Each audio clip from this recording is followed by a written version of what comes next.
Welcome to Ravenloft, land of the mists, where evil hides beneath every bed, crawls from every shallow grave, and lurks within every shadow.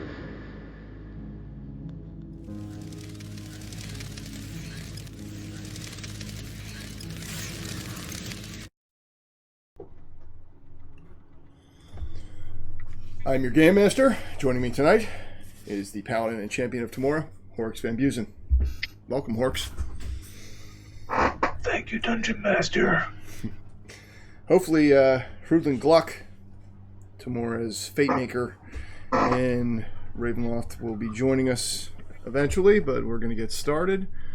So, I don't know, he's not here. I'm not feeling real lucky. I don't know, it's you sort of lost your holy sword, your gift from Tamora, but only temporarily.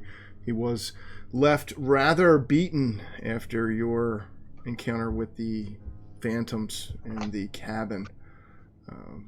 That went pretty awful for Hrudlin. But you are in the company of your oldest friend, Donovan, and the Talon turncoat that you met at Zuchthaus, or actually at the camp outside of Zuchthaus, if you recall. Sergeant Stanislaus Fiedler has been your guide through central Falkovnia, and you have finally arrived at Falkovnia's capital, the walled city of Lakar. Either the second or third largest city in the core itself, Horrocks. And you see plenty of evidence of that fact as you have arrived, or had arrived,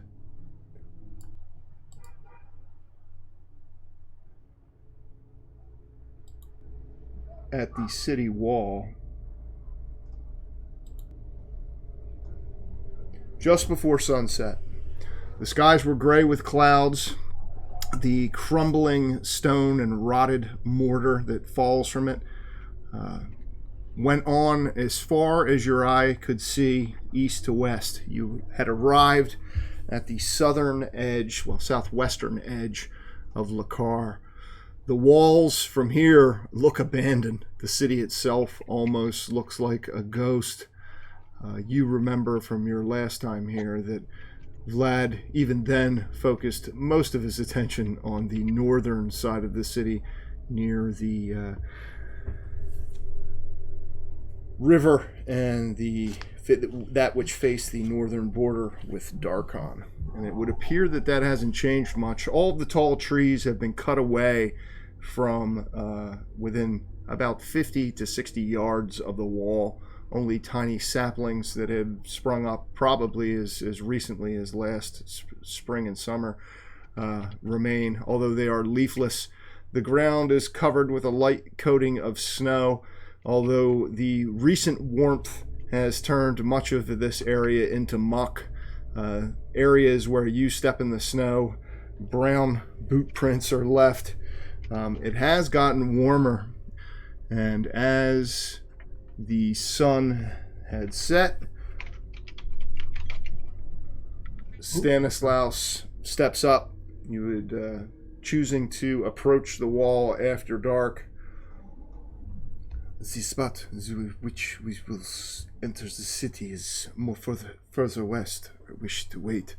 And during the time you were waiting, Horrocks, you did in fact eventually see soldiers along the walls. In most cases, lone soldiers. They would have seemed to appear almost from nowhere and walk a distance along the wall. All of their attention, however, when they were on the wall, was focused out towards the perimeter around the city. Although at this time, now that darkness has fallen, you only see the occasional soldier with a lantern or torch that walks along the wall and pretty much gives themselves away at a pretty good distance. And now that darkness is falling, you all appear as nothing more than black shadows against the stark white snow. Unfortunately, though, there is it has cleared a bit, and it has gotten warmer, which seems to cast off feels almost humid now as some of the snow is melting, and there seems to be a mist that clings to the ground, just Warmer. I like that. just tall enough to Sir. just tall enough to cover your boots. Yeah, so you can. Spring is just Getting warmer around the corner. So as darkness has fallen, Stanislaus, I am ready. This way. If now the question is if you should wait until after the curfew, which is midnight. There will be people about and more guards until that time. Well, then maybe we should wait till midnight. We can move to the breach, though, so you can see the area in which we will enter the city for yourself. If they have not repaired it.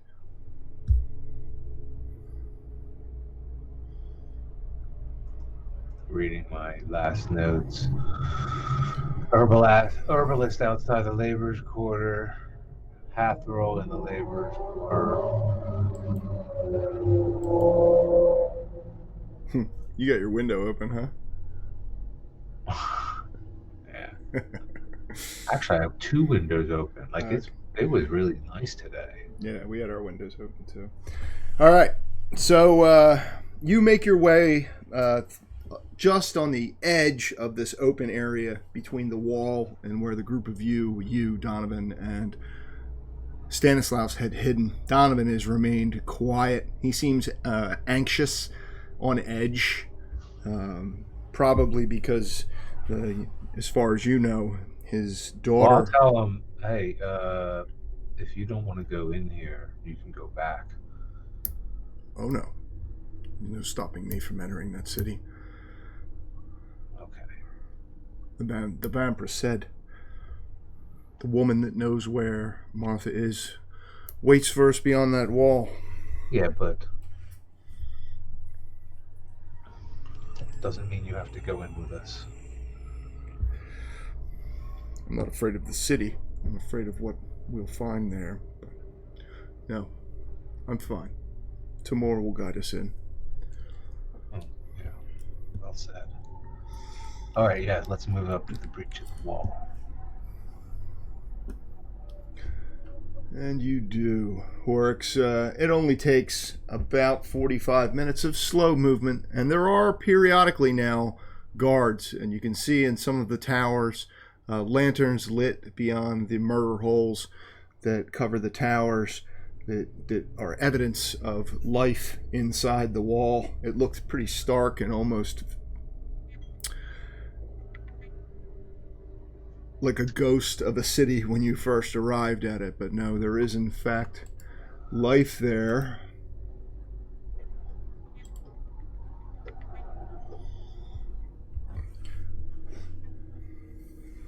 And it's a short time before you reach an area where you can see an obvious hole in the wall. A breach. You can see that this hole spans easily 25 feet. It is filled with rubble that is stacked twice the height of a man. Broken stone, block, mortar is piled there. And a little bit to your dismay, you also see that there are lanterns on 2 towers, and what appears to be the edge of a siege weapon, a ballista that has been moved into place, probably to protect this area of the wall. You can see that there is a lantern on each of these 2 gray stone or almost white stone towers that are on either side of this breach. And you do see silhouettes moving about them. But this area in the center of this opening is fairly dark, and there's enough nooks and crannies that have been created by the white snow on the white blocks and piles of mortar that kind of, much like you in your surroundings now, you feel like you could actually blend in fairly well if you're lucky and careful. But you have a little bit of time to wait. Beyond the breach, you can see, in fact, finally, the roofs of the first homes and businesses within the walls of Lakar, the interior of Lakar, a place you haven't seen in 20 years, and further evidence of inhabitants in the smoke that rises from hundreds of chimneys here in the laborers' quarter. Although you don't see much in the way of light coming from any of the windows, but now you can really see that the city still exists beyond the wall. So is your choice to wait, you said, until midnight? Well, where are we going to wait? Where am I on this map, or are we back further? You're like just off the map, back as far as here, because you can see the lanterns seem to shed an area of light around each of these towers and onto the ground, kind of just in front of them. You see this tower has what appear to be 2 area lanterns that are hung from probably what were flagpoles used to hang banners of Vlad, probably during Lakar's heyday. None of the flagpoles that you see or banner rests have anything hanging from them anymore, except for lanterns. And there is a bullseye lantern that you can see. It looks like it's mounted on something here, but its light is simply pointed down into this area. This one as well, same 2 lanterns and a bullseye lantern that hangs at this corner. That was probably, and it is the same. There are soldiers. You, after watching for about a half an hour, count 2 men on each tower. And how many would I assume are there usually more below? Probably less from what you've seen, but likely there's probably more. These men seem to be stationary. They mill about on the top of these 2 towers. The other men you've seen have simply been patrolling, the walls, and intermittently you saw them during the about a quarter mile that you walked along this wall. You only saw maybe 3 men, and they were always moving. These men appear stationary. Likely their sole purpose is to try and provide some added security to where this wall is just rotted away. Either a bad mixture of mortar or poor stone or the ground beneath the wall, something caused this, or simply a combination of all those things with age have caused the wall to just collapse upon itself. Well, yeah, if you don't maintain the mortar and stuff. But this looks like something large blasted it. Is that not the case? Can I do some kind of investigation check, or I don't know if that's appropriate, but yeah. I'm trying to check it out and figure roll out. An intelligence check.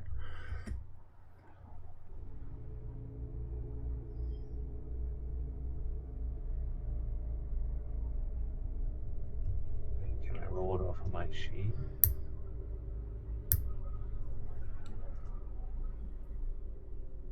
No. I won't do that.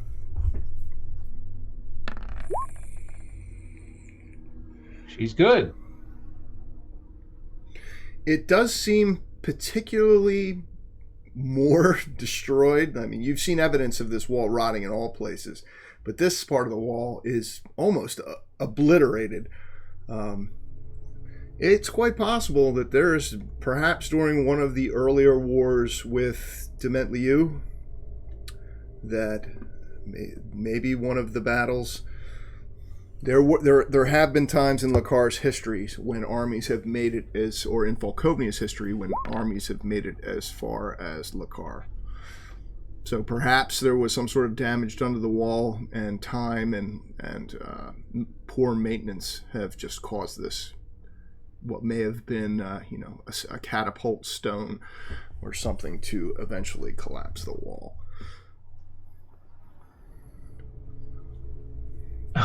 I rolled it off my intelligence second, and it says Horrocks attempts a feat of intelligence. Uh, in the So chat. and it gave me the option to add a modifier like before it rolled. So Oh, neat. well, there you go. I can roll intelligence off my character sheet. I assume I can roll all the strength might be. You have to check it out, but there you go. I rolled it off, and it kind of, look, see how it came up in the chat. Horrocks attempts a feat of intelligence. That's cool. It's hilarious. So you wait until midnight, Horrocks. The ground is wet and uncomfortable, but you're given. You have enough distance to provide you with the safety of not being seen by these guards. They do not leave their posts, although they do seem a bit lax in their discipline.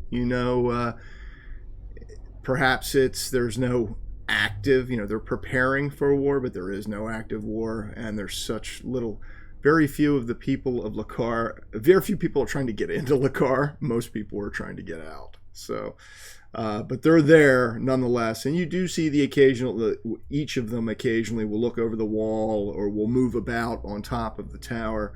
All right, I want to make a wisdom check on this.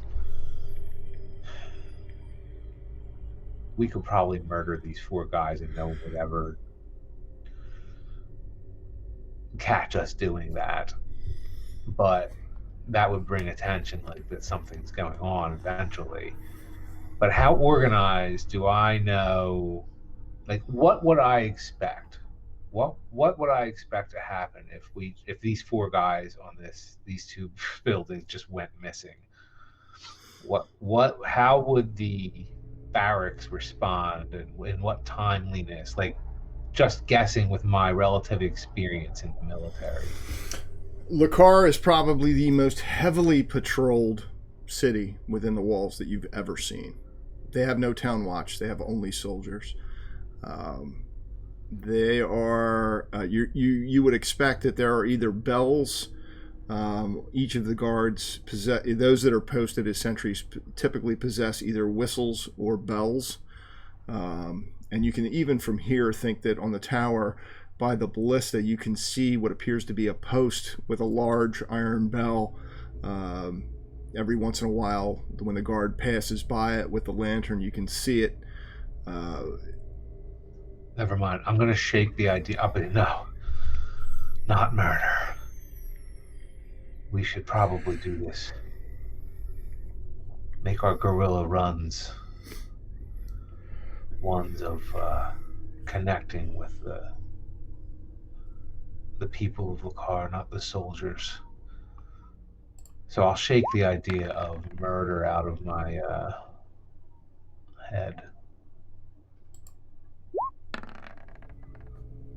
99? What'd you just roll on? Yeah, would you roll on? 99's a very interesting roll. All right. So midnight comes. You're kicking these ideas around in your head. Donovan finally breaks the silence as the 3 of you sit quietly. Stanislaus, a Talon, an expert soldier, seems quite comfortable sitting quietly and watching, even now for hours in this uncomfortable position, although he's a bit younger than both you and Donovan. Donovan finally breaks the silence, looking up into the sky and then looking at you. It's past 12 bells. I'm convinced we can get in. If we stay as close to the center of that hole, we can get through that wall. The lantern light doesn't look like it reaches that far. There's a guard on the left. He does seem to be walking on that side of the tower about every 10, 15 minutes. I think if we time this right, we should be able to go right over that heap of stone. Get into the city unnoticed. These dotted lines are the extent of the lantern light. Yep. And we have just like, what's our visibility with moonlight? Sorry if you mentioned. Not having light, you guys, this field in front of you, as you saw in the other picture, is pretty much snow covered with the occasional sapling that has grown out of it. You actually think like you can't see detail so much, but you would guess based on Can I see all common this stuff sense. from here? Can I see these buildings? And You can see silhouettes of rooftops here, you know, like yeah, that's against, pretty much what I can see. yeah. And you can see a black and white pile of rubble. You know, you can tell what it is from here, but it lacks it lacks definition. There's not a lot of, and then the walls on either side of it seem to almost shoot straight up to around 20 feet from where that is, 15 to 20 feet up from. It almost looks like in some spots, like right here, if you wanted to climb up onto the wall right from the rubble, you could probably climb up, but in the dark, it could be. In the dark, it could not only be more difficult, but it could prove to be a noisy affair. Climbing around on all this loose stone. But I'm a hero. So Donovan seems to think that if you time it right, you guys should be able to go right over that path, over the pile, and directly into the laborers' quarter of Lakar. I can lead us in. Donovan looks at you. All right, yeah. Check for traps. And I'll, of course, be, doing the obligatory cursory observation, double check my footing, and don't make a lot of noise. And try to move stealthily, keep my cloak pulled around me. And if there's a shadow to take advantage of, 94, another interesting roll. What are they for? Are we done now? All right, so you're going to head in. 3, 2, 1. Let's go. All right, in a crouch, Donovan leads the two of you across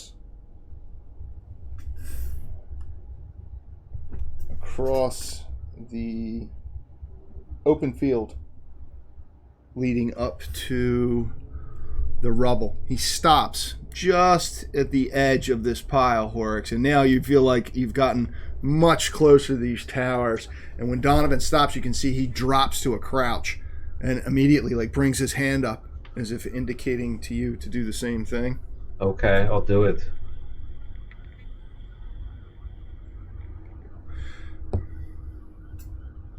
At first, you wonder if there's one of these guards is walking closer, but you can see he's actually stopped. I have a find traps spell, dude. You do? I think I'm going to cast it. Find traps. Cast it. Wait, let's be thorough here. Verbal somatic.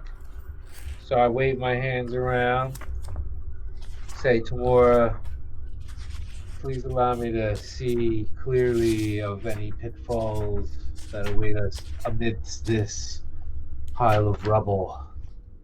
Maybe they are more aware and capable of defending their perimeter than we are suspecting. Tamora, let us see. I can look up the rule too.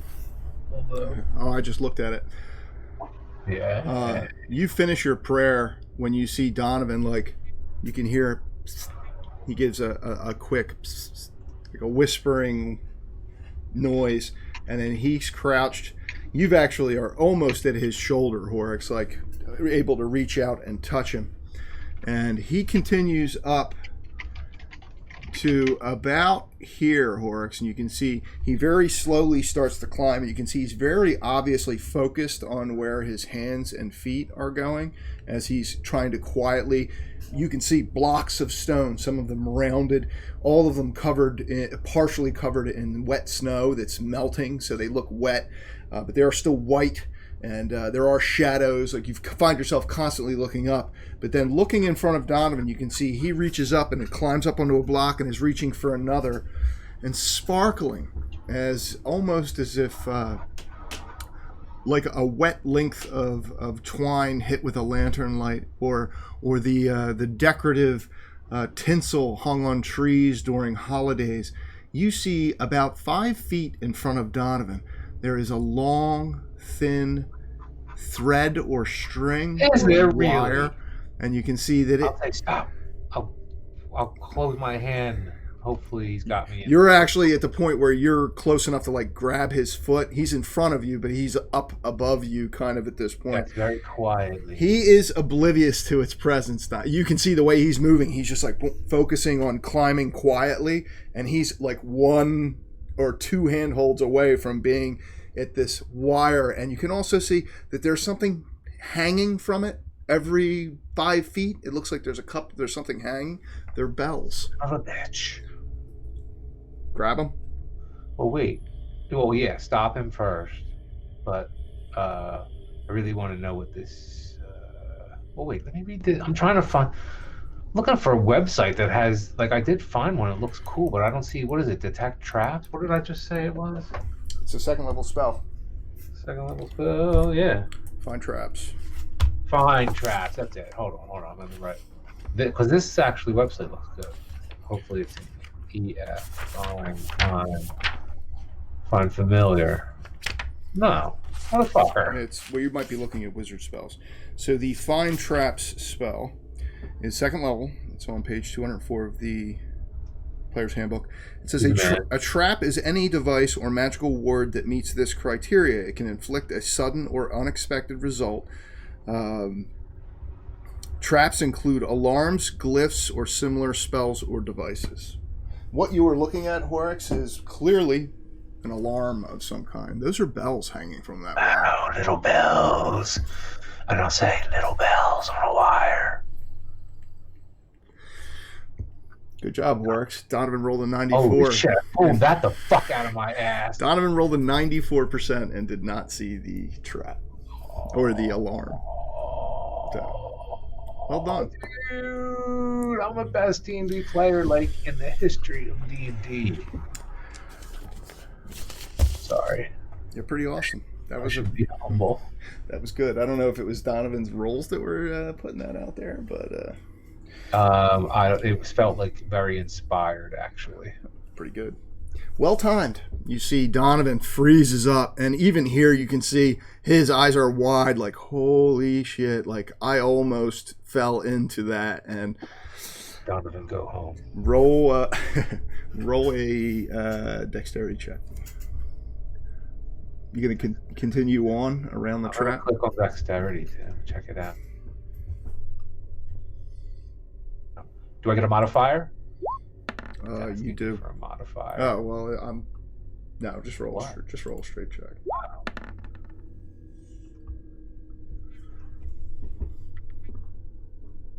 It should have went. Where is it? There it is. There it is. Oh, look at you, fancy your character sheet. It can roll. Yeah, I'm rolling off. Oh, look, Horrocks attempts a feat of dexterity. It's so good. Might have to change up the board. Anyway, each of you very carefully, and you can see that this wire is suspended such that it's almost too low to go under. It is too low to go under, forcing you to like step over it. And the angle of the rock in which this was placed makes that exceedingly difficult. Horrocks, like you find yourself like balancing on one foot, holding onto a rock, watching above you. And all 3 of you navigate past this alarm and into the city of Lakar. Quietly down the other side, Donovan does find what you think was the best path along that way. But you're finding the trap was pretty important there. So you exit. Pulled that out of my literal ass, dude. As soon as you hit the bottom of the pile of rock and mortar on the opposite side, as soon as Donovan's feet hit cobblestone, you can see he quickly, still in a crouch, bolts in this direction. Already you can see it is deathly quiet in the city. There is no chatter, no horses, no livestock. It is just, it almost makes it feel like, man, my footfalls are like deafeningly loud. But apparently the distance and the darkness is to your advantage, and you follow Donovan into one of the many dark alleys of the city of Lakar. Nice.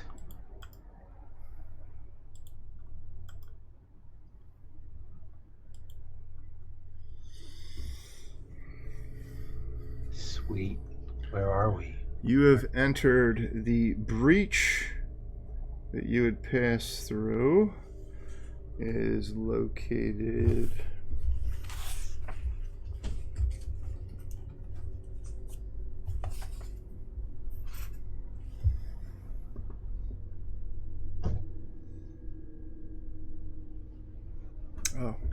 the wrong map here. The breach you passed through is located right and here. Oh, where the black. Oh, there's black dots throughout. Yeah, but that's the area of where the hole is. Nice. Yeah. Should I put a little marker on it? Yeah, sure you can. And immediately upon entering the city, this laborer's quarter is clearly both the slum of the city, based on the smell, offal sewage, and all the smells of a city slum assail you even now. It's probably in the summer this place is almost unbearable. And as you get into this area, it's suddenly the snow has all been trampled away and melted off of the cobblestone, and it's only the moonlight and starlight that guides you at this point. Underneath the eaves and between the narrow alleys of this monstrous section of the city. How tall are the buildings? They range in height. Some of them are as low as but a single story, and others are as high as 4. Many of them, as you're passing through, you note that there seems to be two things in common. One of two things in common with all these buildings: either they are shuttered and locked up tight, which is common in most places in the core after dark, or their windows lie open like the eyes of a skull, hollow and dark. There are many abandoned buildings, kind of almost smacks of Richmulot and the city of Pont-à-Mousseau. Many of these buildings or tenements are abandoned. And a short distance after the breach, Donovan stops, kind of watching. You do see way down what you've come upon is probably a straight alley or an actual street here, just north of the breach that you entered through. And way at the end of it, you can see a pair of lanterns, men walking. You can assume, knowing now that it's after curfew, that they're likely guards. Although the lanterns make it easy for you to see them at a distance. So wait a second. And I'm so sorry, you probably said it, but there's this whole grayed out section of the city. Is that just indicating that this is the laborers' quarter? Yep. Oh, okay. Yeah.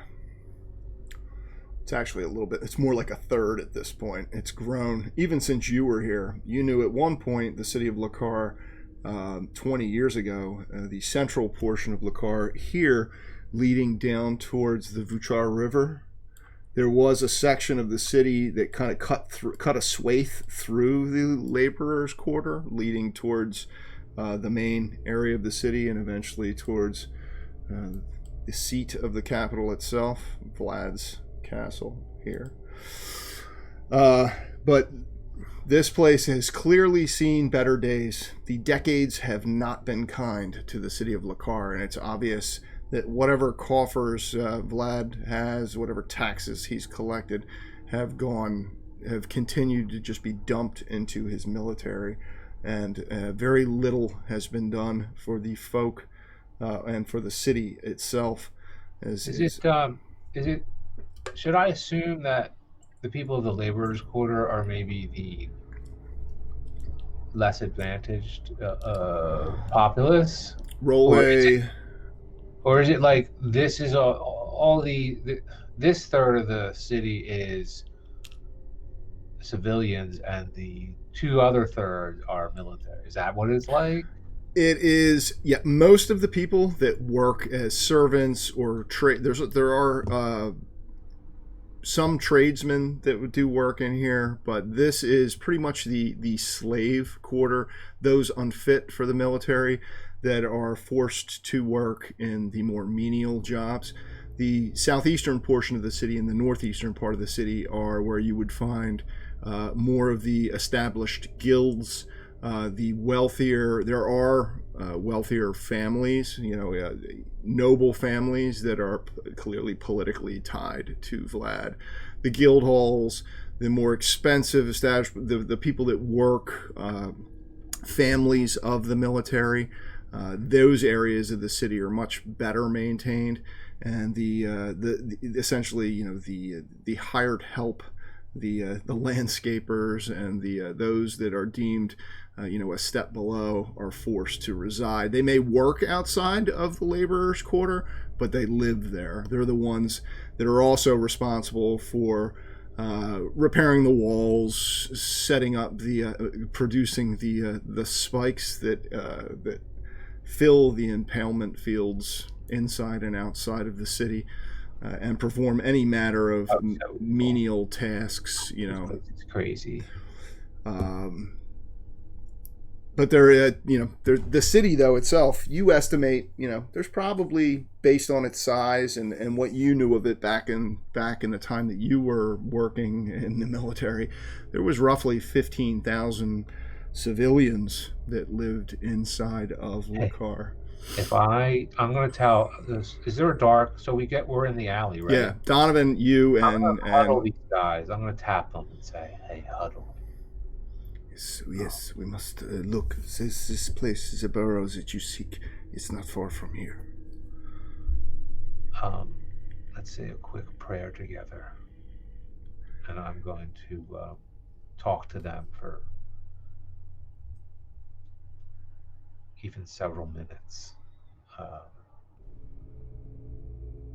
to give them confidence and instill in them the faith in Tamora and remind them that that's why we're here and there's no reason to not completely rely on our faith to pull us through this.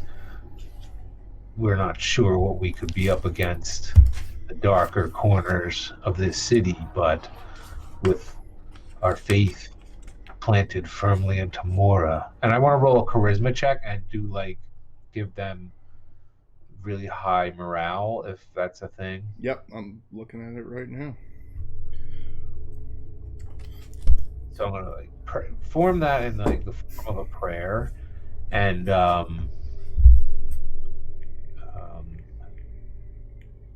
also say, if anyone comes, we need to also procure. Do we have any money? I don't have any money. Donovan has some money. Paper and some kind of writing implement. I might want to hand out a couple of, not put up a notice yet, but eventually put up a notice. But initially, if I find people that I think are outstanding individuals amongst the populace, I may slip one or two of a note about the faith of Tamora, the return of a champion. Oh, look at you. So I'm going to tell them that, hey, if you come across, because I'll forget, but I'm telling you guys because you're very smart. And you want me to roll that charisma check? I do. I'm gonna roll it off the charisma thing. Let's see how it goes. It grays out and everything. Like it's 17 charisma. Let's hit that. It asks for a modifier, but I'll just I'll hit submit with the 0. It's interesting that it asks for a modifier. Ooh. Oh, yeah, I have a 17. Yeah. at you. Horrocks attempts a feat of charisma. they can't like vary that at all. It's always Horrocks attempts a feat of. I can't wait to attempt a feat of strength. Donovan's faith is without, you see, you suggest prayer, you can see he bows his head, you see that he is clearly committed and sees tomorrow as being the only way that he's going to be successful in retrieving his daughter. And he bows his head, as does Stanislaus. It would appear that what he witnessed at Zuchthaus in southern Volkovnia appears to have made a fairly lasting impression on him. And your prayer is met with, at the finish of your prayer, as Donovan rests his hand on your shoulder and looks at Stanislaus. And now you can only see like just sort of an undefined face because of the darkness. The burrow, is when the last I was here in Lakar, the burrow was this way, and he points in a direction. It's clear to you he kind of knows, at least that he lived in Lakar long enough to kind of know his direction, know his way generally around the city, and he kind of points deeper into Lakar this way. So you're going to continue to go? Yes. I think we did enough waiting now, yes. Proceed with caution. Remind everyone to be quiet. You all do, and in this case, make sure they know not to make their weapons. I mean, Stanislaus obviously knows it.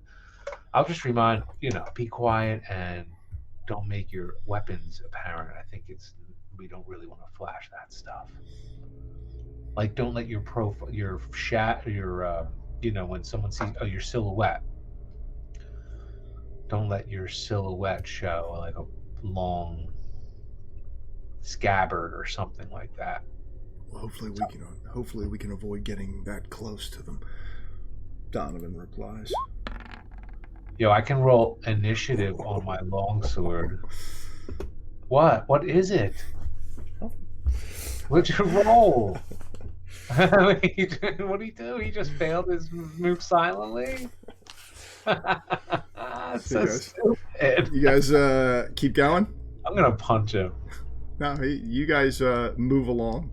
Well, do I hear anything? Did I just hear him fumble or something? Nothing? Nothing? I don't know what that 100 was. What the fuck's a 100? 100? No. It's crazy. It's got to be great. You old?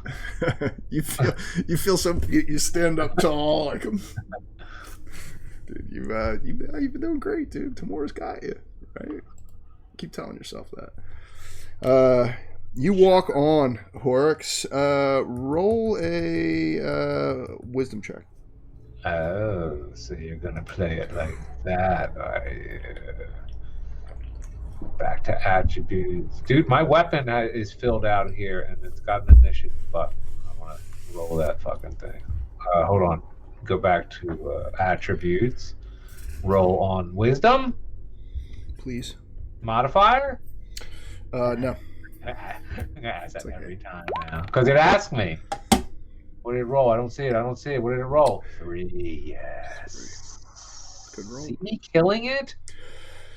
Horrocks, you moving along for a bit, and you can see Donovan does a pretty good job of leading, keeping you to the shadows, just close enough to the moon and starlight. There's a couple of times when you splash through puddles or move, but the streets are empty.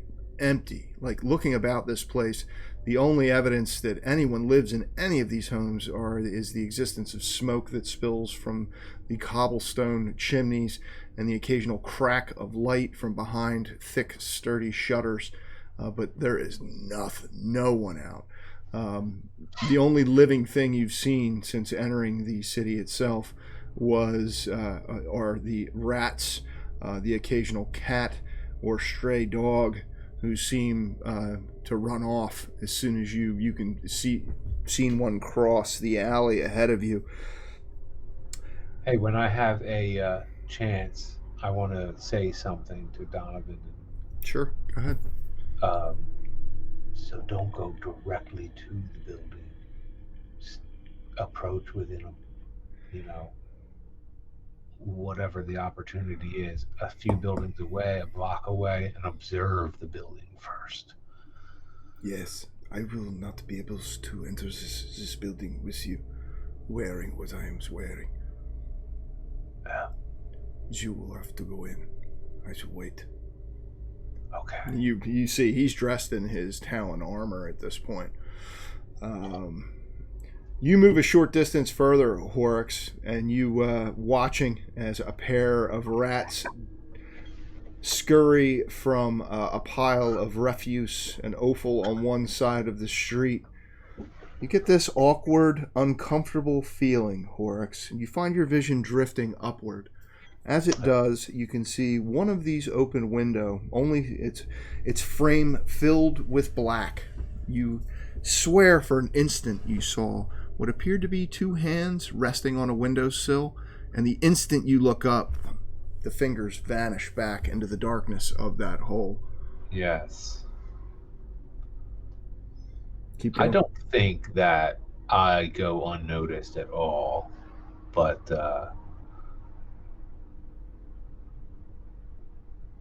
I'm sensing a immediate threat.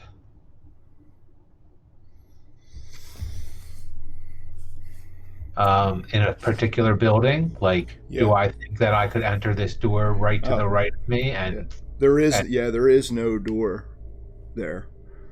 You can see Donovan and Stanislaus. So you're kind of all moving as a group. Stanislaus and Donovan are you're sort of in a tight triangle sort of position, because Stanislaus is kind of pointing Donovan in general directions, and Donovan seems to be kind of leading you from point to point. Are there a couple of doorways next to each other here? Could we all duck into a doorway and wait to see if someone walks out of this? You could. You seem to be the only person that's noticed anything.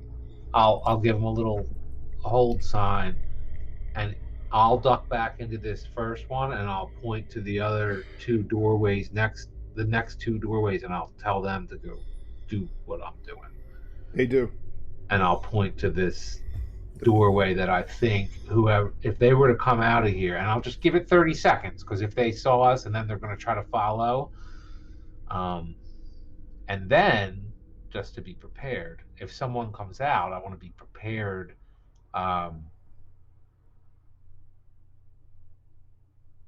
to maybe do one of these and pull them apprehend them, put my hand over their mouth and grapple them and pull them back into the doorway, and have them, the idea is to silence them and tell them to shush, kind of thing.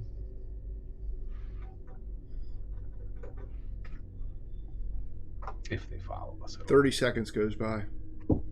No movement from the darkness. All right, I'll give them the little swirly finger. That means wrap up that maneuver, and let's swirly finger. Keep going. Get going, thumb. So you do, and it's a short distance later. You come out of a rather uncomfortably narrow alleyway, and you estimate you've gotten a fair distance now into the city. You've been walking from dark spot to dark spot, relying on the moonlight, and in some places you're half like, man, we should have a lantern. You've tripped over bits of trash, fallen shingles, broken wagon wheels, stepped in horse shit, but you finally come upon an opening, and you can feel your heart sort of sink, Horrocks, as you see the first of many impalement fields that lie within the walls of Lakar.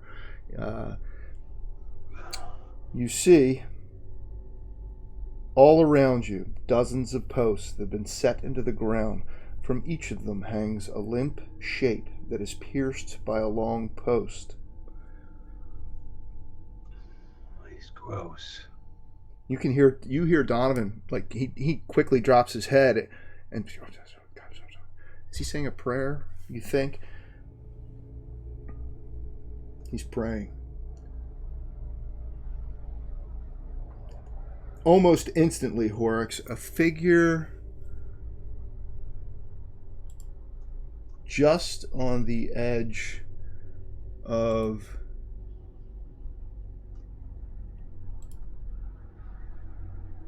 this spot.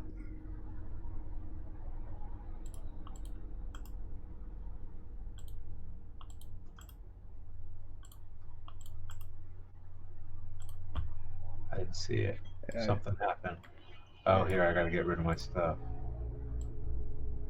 Oh, you have to get rid of it. That's all right. I can do that. Oh, God. Horrocks, a woman. At least that's what it sounds like based on her voice. Why isn't that going anywhere? Oh, I know why.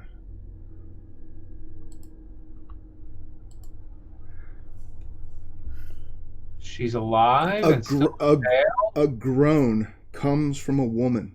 Based on the shabbiness of her clothes, she appears to be nothing more than an ordinary peasant. Save the woman. Her head turns and groans again.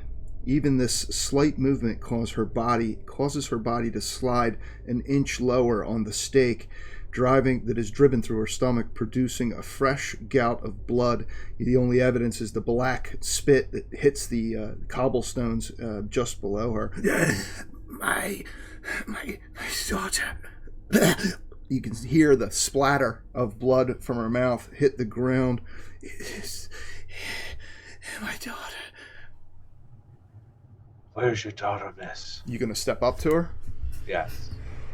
As you step up to her, Horrocks, you see she is in dire straits. I could save her with my... I mean, did I already use my healing today? You have not. I mean, I could save this woman, potentially. Unless, I mean, do I have... You know, certain conditions are, like, so far gone. Like, it is... You know, it is holy healing, though. I mean, roll a diagnostics check for a human and diagnostics. You like that 2E artwork, dude? I do, actually. See, very, you know. Some old school D&D right there, bruh. My daughter. She reaches out at you, Horrocks, as you get closer, as if she only sees a form. You don't even think that you can really make out who you are as you step up. My daughter, is she alive? Is she alive? You step up. You gonna roll your diagnostics? Well, ask her what her... yeah, I think it's an intelligence. I don't have it. Yeah. Oh, you gotta get that on your sheet, man. I don't know why. That's crazy. Why is that not on your sheet, man? It's on my sheet. It must be. It's a wisdom check. Yeah, You're not looking at her, Horrocks. You're not sure. She is pretty. She'll die if left here. If you know, like, this thing is driven through her. In order to save her, she's gonna have to be removed from this post, from this spike. Cover me, guys. You can see Donovan like he was gonna question and then stops. You can see both he and Stanislaus look about this field, and you can see again the mist just seems to hover about a foot off the ground in this roughly block-sized area of the city that is. Makes up this impalement field. Are you going to talk to her, or are you going to try and save her? Save her. Okay. So how are you going to do that? I'm going to lift her off of this spike and ask her, don't scream. And start praying. I'll incorporate those instructions into the beginning of the prayer. It'll be part of the prayer. I'm lifting you off of this. Do not scream. Tamora, remove her pain. Allow me to heal her. After instructing my buddies to watch my back.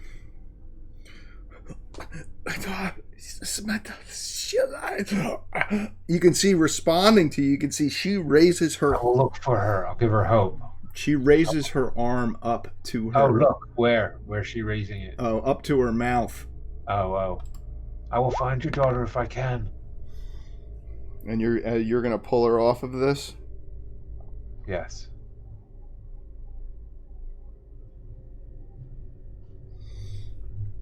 All right, Horrocks, roll strength check. Strength check. You're going to try and do this in like one move, get her up and off of this as quickly as possible. The spike itself is about your height. It's only, these aren't like the tall spikes that you see in the fields outside of the city. Without doing more damage is basically my goal. And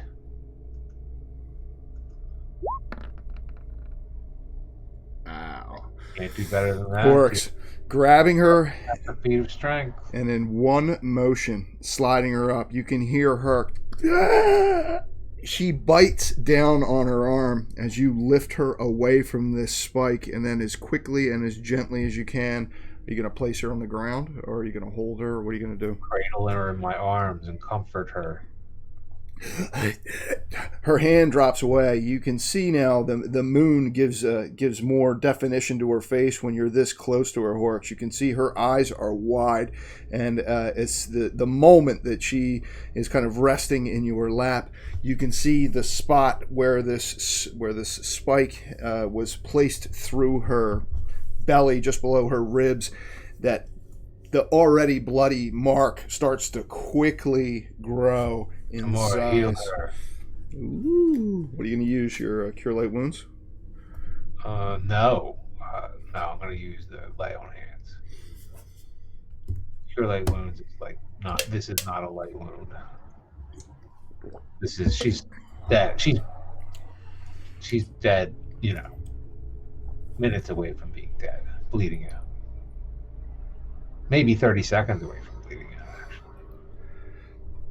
Actually. Yeah, she is around from dying as you cast your spell. So I knew my lay on hands was at a reduced. Am I getting that same sensation that I'm not fully effective at this? How much does your lay on hands typically do? 22. You are, Horrocks. As you lay hands, you can see, you watch as the wound closes, but you almost, at times, you could get almost a high and a tingling that seemed to start, at the base of your skull that would go the length of your arm. You can feel this feeling is less evident, more numb, but nonetheless, your spell is enough that you watch as this woman's breathing in what were her death throes, mere moments from death. You watch as this black hole in her chest and stomach closes. Yes. And you have saved. Wow. You have saved this woman. Where's your daughter? She was with me. She's look around for beautiful. She's beautiful, Smaranda. She has a blue ribbon in her hair. It's blue ribbons. Tell the other guys. You can see her hair. Is this woman's daughter? Stanislaus, you can see both Donovan and Stanislaus are both standing over either shoulder. They've been dividing their attention between the miracle of you saving this woman's life and that which is going on around you. And you can see Donovan immediately stops and moves his position as if he's standing in front of her. And Donovan is looking at you. And even in the limited light that you have, you can see he shakes his head at you. And then you can see he looks to one side. She's dead. You look up, Horrocks, and one of the forms just behind this old woman is that of probably an adolescent girl. And even here, you can see a loosely tied ribbon hanging from her hair on one side. Remove the girl from the thing. She's hanging on one of these spikes. Yeah, she's been impaled here. And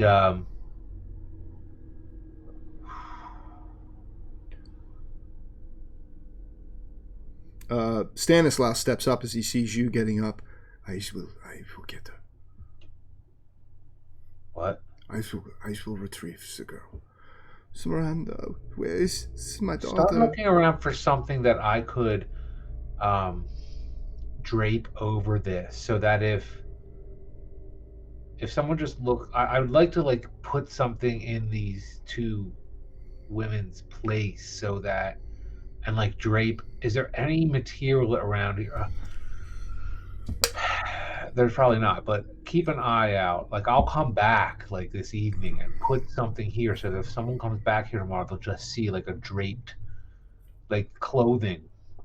Maybe I'll just take this old woman's like outer clothing she has and drape it over something in its place, so that when they come back, maybe they'll just ignore, because they'll, if anyone, they just impaled these people, obviously they might someone might notice that we removed them. So if I see anything like even a pillow and then like an old sheet, I'll come back here if I can find something like that. Or what I intended was scan the whole area right now, and if I see anything, if I see a body laying on the ground, like another dead body that's not impaled, like, I mean, that's gross, but I will do that. Like, I'll just put something in its place. But I'm going to... You're looking about. The old lady. Stanislaus lifts this child off of the spike. She's dead. It's obvious. She doesn't react as he pulls the length of the spike that rises up, in this case, through her back. I'll nod. I'll nod that I understand. You see that this old woman looks and sees as Stanislaus says, "No." I'll shy her eyes. No, shush. Be quiet. It's the curse upon the talents. They drowned in the blood that is so freely shed. Oh. You hear Donovan, Horrocks, there. He points across this impalement field. Light, a lantern, coming in this direction. Men. Oh. Huh. So we must move. Move. We'll always have a chance to engage these guys, but we might not always have a chance to evade them. So let's try to evade them for now. Know what I mean? Oh yeah. Well, I'll say that to those two. I'll say that to them and get them to acknowledge Donovan and Stanislaus. We may not have another chance. We may not have long to evade them, so let's evade them while we can. You can see this woman like still sobbing, seeing her daughter in Saw her constantly. But you can see she also sees the light, still clutching her chest with one hand in disbelief that the gaping wound that was surely going to cost her her life. I'll tell her it's the power of Tamora. You have a new faith for the rest of your life. The power of Tamora is with you. We must get inside. It is past the curfew. Yes, where? They will kill us. This way. And she points into an alley, and you're looking, it's just like a black hole between two buildings. This way. Down. Stealthily and quickly, and carry her the whole time.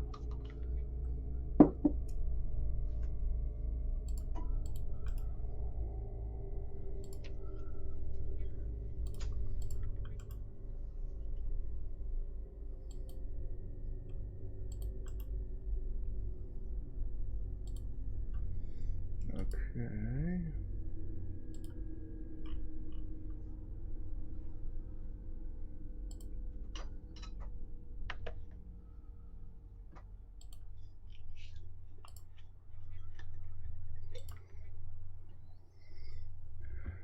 All right, Horrocks. You get a short distance.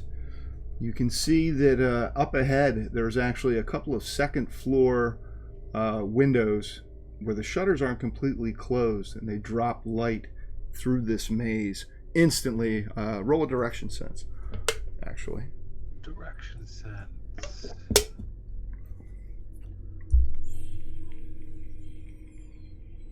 That is my wisdom. So that be. Oh, I have to exit my little journal. That's weird. Oh, I can minimize it too. It's very cool, actually. Digging this. But here, I have to close it and reopen it. Why is that? What the crap? Attributes. Wisdom. Horrocks attempts a feat of wisdom. Dun, dun, dun. It's taking a long time to roll tonight for some reason. I think it's because you're rolling off the sheet. Look at you go. What a Killing it. You're having a good night, man. Great rolls. Yeah. All right, Horrocks. This woman apparently knows these streets like the back of her hand. She's my girl. Do you believe I saved her right off the fucking bat, dude? Dude. I got my fucking eternally grateful, wise, probably beyond, Oh, yeah. Look at this. And she leads you into a maze of homes, empty tenements, ruined houses, and this is essentially what you've been going through this entire time. It's a short distance from where you are. You had started in this area here at the southern end of the map and passed by one of the few areas where somebody had some shutters open, and through some alleyways between narrow buildings, and she seems like she's moving. Like despite the fact that she was nearly dead, your healing magic, although limited by whatever is causing this buffer or this veil between you and the goddess, even with that, your power is such that it was able to heal her to the point that she moves quickly and with purpose as she leads you all the way into the center of the map and into an area here where you come upon an alley that ends in a door. There are no windows, just a single door in between. And as she reaches the door, you can see she turns back. You're like right on her shoulder the whole time. Stanislaus, carrying the body of her daughter, is just behind you, and Donovan is the last to round the corner in the alleyway. You can smell something odd here, some sort of almost like a chemical smell, and you immediately recognize the smell, that of a leather worker or a tannery is someplace close by as you enter this area. So let me...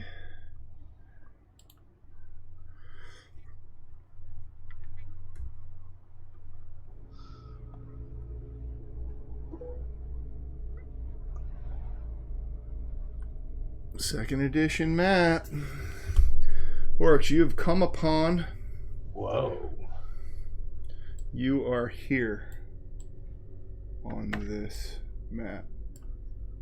Wow. She knocks on the door very lightly. A man's voice replies, "Who's there?" He's alone. And an instant later, you can hear the sliding of bolts, clearly locks. So in. Can't And believe how well that went. the door opens, and a man stands inside of this place. Age probably looks much older than probably his 40 years, as is this woman. You know, years in Falkovnia, most Falkovnians don't live to see their fifth decade. This man looks like he's probably 60, but he's probably closer to his 40s. And you can see he has a beard, no mustache. It's almost completely gray, and hair pulled back, also long and gray. His hands are stained with stained brown, you can see. As he opens the door, he opens his eyes and he stares at his wife in disbelief, or at the woman, I'm sorry, in disbelief. An instant later, a young boy rushes from behind him into the leg of the woman that you rescued. Mama, Mama, grabs her by the leg. It's inside. And you see the man's face goes sad as Stanislaus steps in, and then you see his eyes go wide in fear. And you realize that in the light provided by the fireplace in what is probably the kitchen, the dining room, and the living room of this residence, Stanislaus, a Talon, stands in the center of this room holding the body of the young girl. No, this is... You are safe here. You are safe. The old woman turns and looks at him, and suddenly it's as if the darkness did not allow her to properly recognize Stanislaus in his armor in the darkness, but now fear comes across all of their faces, even the young boy. The man steps in between you, Stanislaus, and Donovan, in front of his wife and roughly 7-year-old son. Am I picking up that they probably witnessed her death and now are realizing that she's alive? Is that what? Yeah, he clearly seems amazed to see her. I'll show him my holy symbol. But, well, at this point, they seem fixated on Stanislaus, who is standing in their living room, dressed as in Falkovian armor. I'll put up my hands like, no. He's mine. He's my man.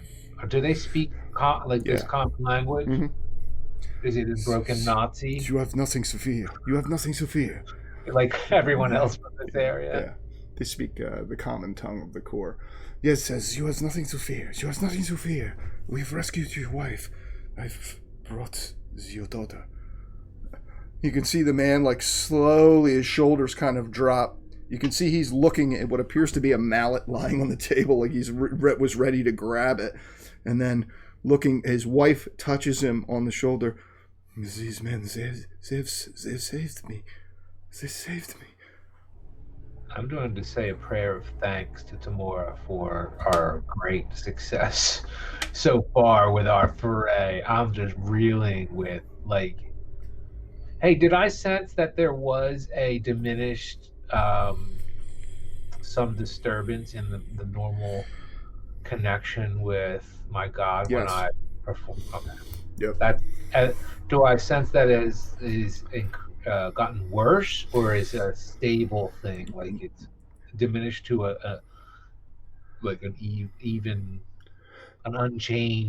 unchanged status, or anything closer? Like try to perceive.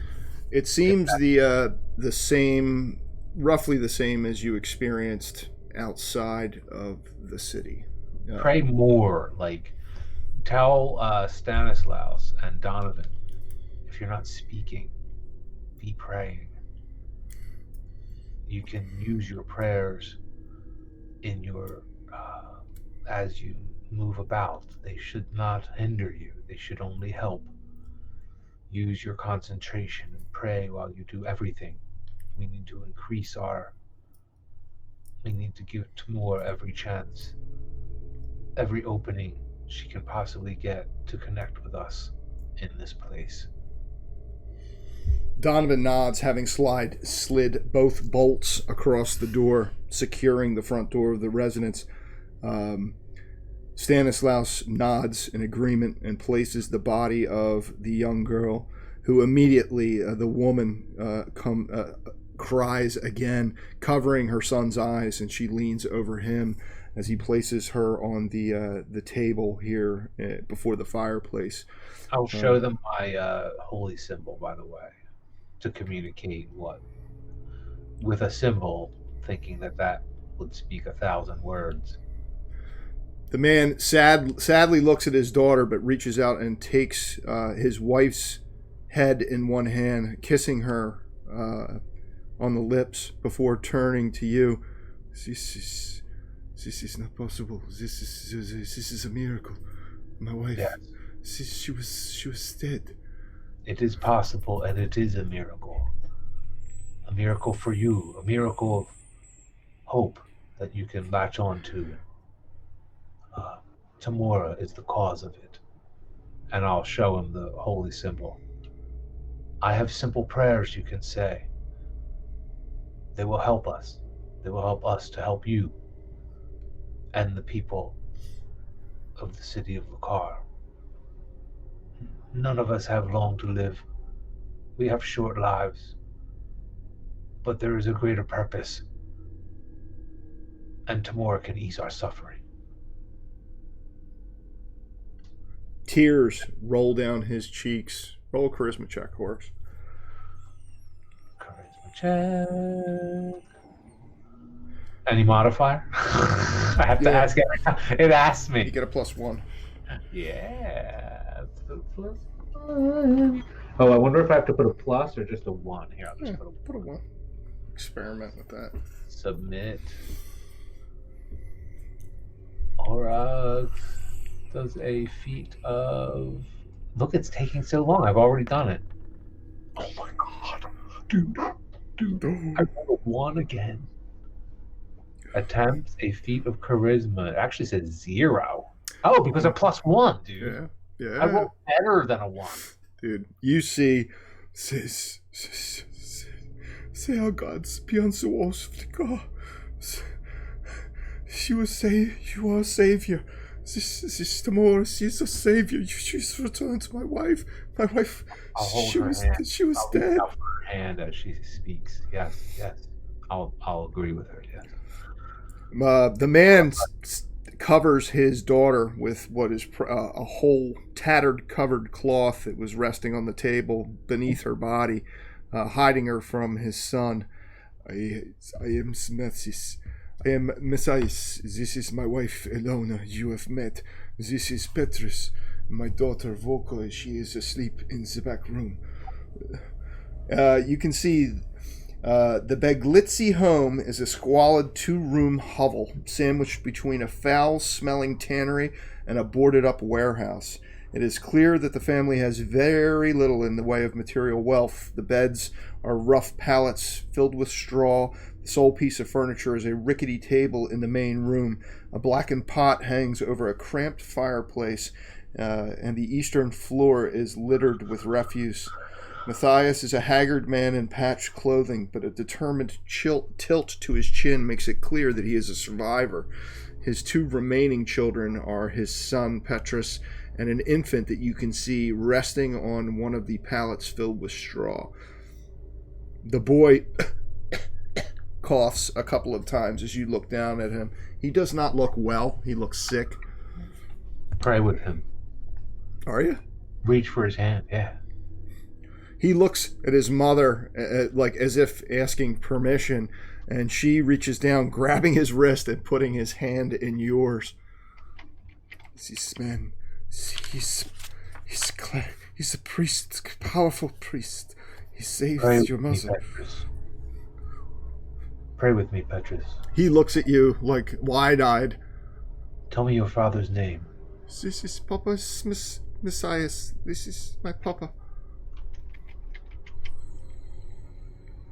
Tamora, remove the disease from Petrus, and I'll cure disease on him. Oh, look at you. You're firing on all cylinders, dude. Yeah. You can see the boy is clearly, you're aware from your previous time in in Lakar that the disease is something really common, especially in the laborers' quarter. Dung, refuse, open sewer, poor food. Many of the people are prone to illness and disease, especially here. And this boy, his pale face and his soft coughing makes it clear to you that he is on his way to potentially becoming more ill. Your prayer over him, you can already see when you raise your head, Horrocks, whatever veil has fallen between you and Tamora, it's not so thick that you're unable to channel her power at all. And you can see as you finish praying, the boy takes one deep breath, as if he hasn't taken a deep breath in days. His eyes go wide, almost in disbelief. He breathes again through his nose. Family. What is your family name? The husband answers, "We are the Beglitzi. I am Messias. This is my wife, Alona. This is Petrus." He points at the boy. "So you have saved Matthias, Petrus, take my hand. Tomorrow, and I'll begin to pray. Tomorrow, protect the Beglitzi family. Make them our agents here. They will guide us. They will help us build a foundation that we can work from in this city. Tomorrow, please hear us." And I'll squeeze their hand towards the end when I say, "Tomorrow, please hear us." And then I'll let their hands go and look at them. I'll look from Matthias, the father, just look him in the eyes, and then slowly move my gaze over to Petrus. I just copied Petrus. Yeah, I had a copy paste snafu and lost a bunch of my notes. No, you're good. Yeah, I can spell. Matthias is Matthhias, and Petrus is Petrus, and Alona is Ilona. And their last name is on the map there. You can see Beglitsky or Beglitzi. Beglitzi. Got that classic late second edition 3D map. Yeah, cool. I like it. Horrible for running combats, but pretty cool. I don't know. Yeah, it could be done, but I kind of like it, actually. It's a classic look. I don't know why people aren't. I don't know why this stuff isn't rendered in, all those maps and shit. Like, how can they not be setting this shit on fire? I should have these isometric maps with a lot of the stuff I see. I don't know why they don't do it. Like, Wizards should be fucking banging that shit out. You would think. But... Well, with that, they still seem somewhat uncomfortable with Stanislaus's presence, but you can see he stepped over by the door and is assumed as much of a non-threatening sort of manner or stance as he can. Donovan moves over,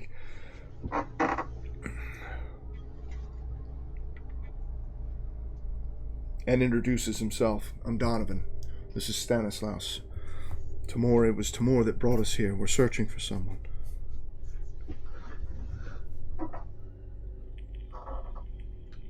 Tell her who you're searching for.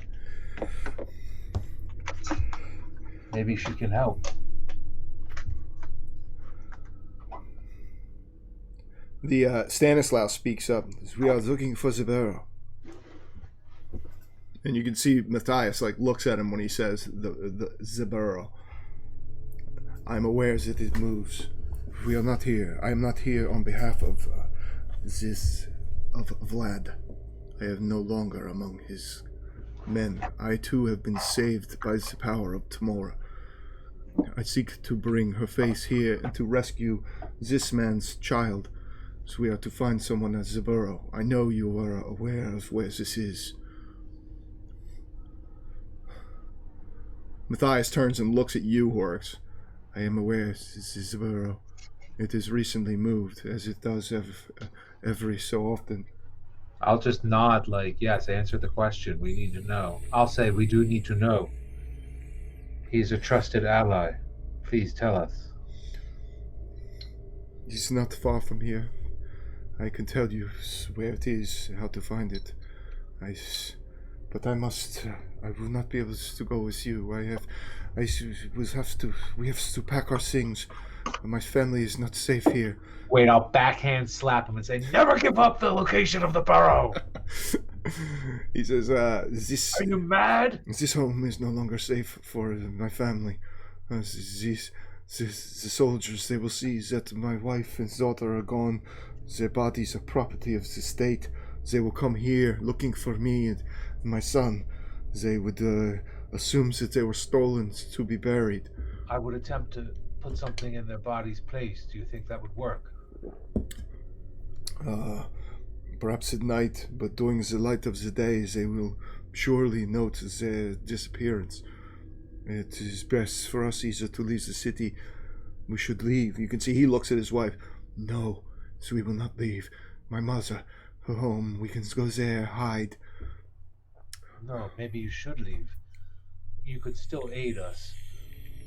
We plan to, maybe for a time, it would be wise. We don't plan to bring much attention to ourselves with the guards. Maybe for the meantime, we should remove you from here. And then they will just assume you took the body and left the city. We do have a safe place to take you. Let's do that for now until we can think of a more permanent solution. We do need you here, but maybe for now this is the best option. What do you think? You can see that the family all looks as if they are completely, between the reappearance of his dead wife, the accepting the fact that she is in fact alive and not dead, despite what he witnessed himself earlier. Right. The death of their daughter. They're clearly all like overwhelmed at this. Donovan steps that's why up. I did the charisma stuff. Perhaps if we can take them in before dawn, we should. They can wait here at least until first light. We can head for the burrow and see if the contact, if she's there. You mean to get the child? Yes. Yes, that's a good idea. This burrow, how far is it from here? Okay, so let's not wait too long, but let's go. You have roughly... It's important that we find this child. If we could do that now. Yeah, you have roughly about 5 hours until dawn.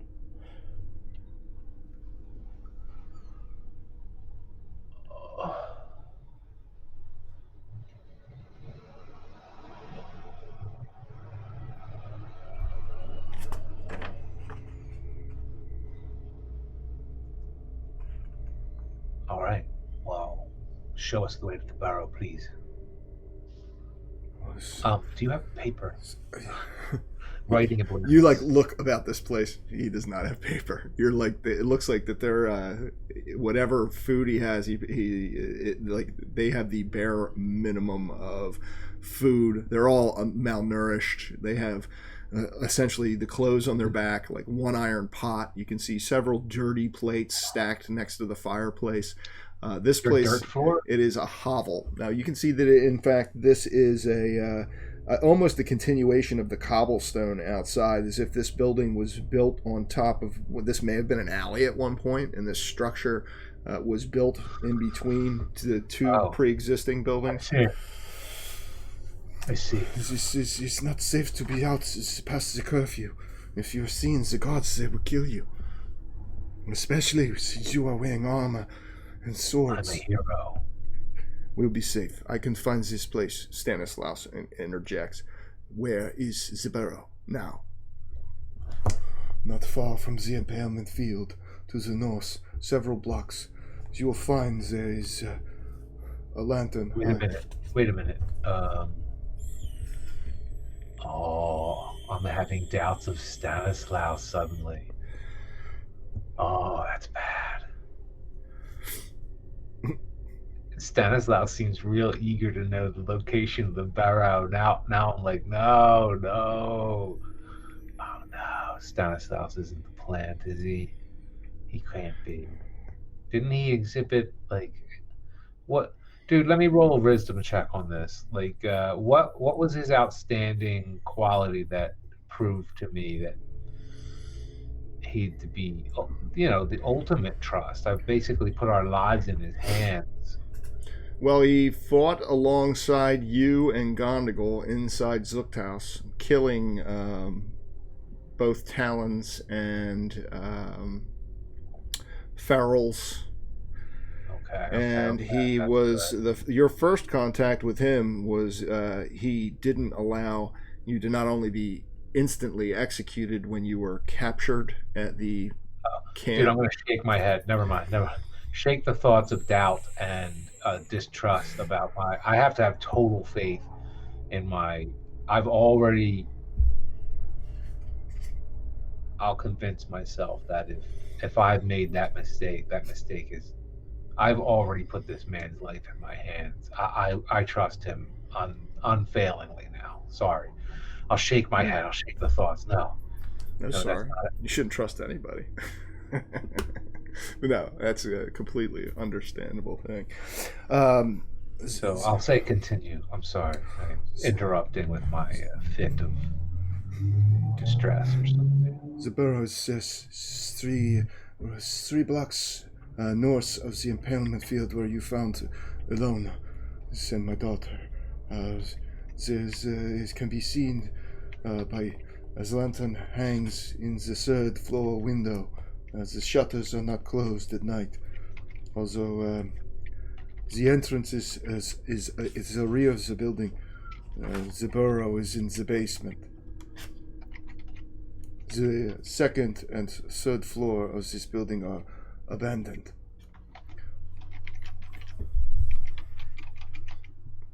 Stanislaus has a look of like, okay, I can locate it with that information.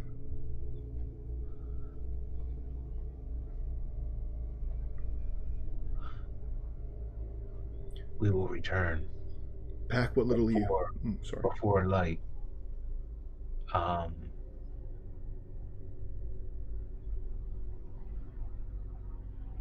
Should Donovan stay here? Maybe I'll ask Donovan. Donovan, do you think you should stay here in case we don't get back and you can take these people out of the city? I can't stay here, Horrocks. I have to meet this Hathrel. I have to find my daughter. He looks at Matthias. I can't leave Stanislaus here. That might shake them out of it. That might be too much for them. All right, let's go. Pack what little things you have, Donovan says to the family. Whatever things you have. We will return before light. You will accompany us, as Horrocks said, back to a safe place. Just be ready to move as quickly as you can. This we will do. We will prepare for your return. Do you have something to wrap the girl in? Yes. Okay.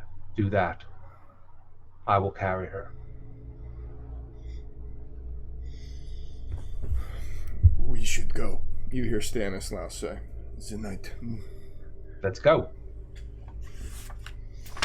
And with that, you head back out into the alleyway in front of this tannery and a massive building that it looks like it's 2 stories, but it has no windows. It's pretty obvious to you. It's a storehouse of some sort. Moving down the street, one of the wooden silhouette of a boot hangs just above what appears to be a cobbler's shop, and you head back almost in the direction that you came down this alleyway, and then through here, and then back out into the maze of the maze of the city of Lakar in the laborers' quarter. Shrouded in darkness. And it is 11 bells here, Horrocks. You want to we'll wrap it up here? Oh, yeah, it's a good idea. Okay. Good session. Well, thank you. Wait, let me roll my longsword. I'm just going to see how it rolls. Well, yeah, hang on.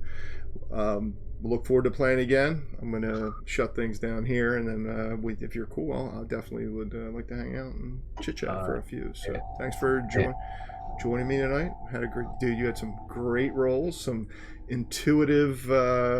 It was stellar. Yeah, you put it together tonight. That was really good, right from the beginning. So well done. Can't wait to play again. Continue to enjoy. We have completed Chapter 4 of Death Unchained, and we are into the thick. I nailed Chapter 4, dude. Yes, you did. So thanks for joining me. Can't wait till next time, and have a good night.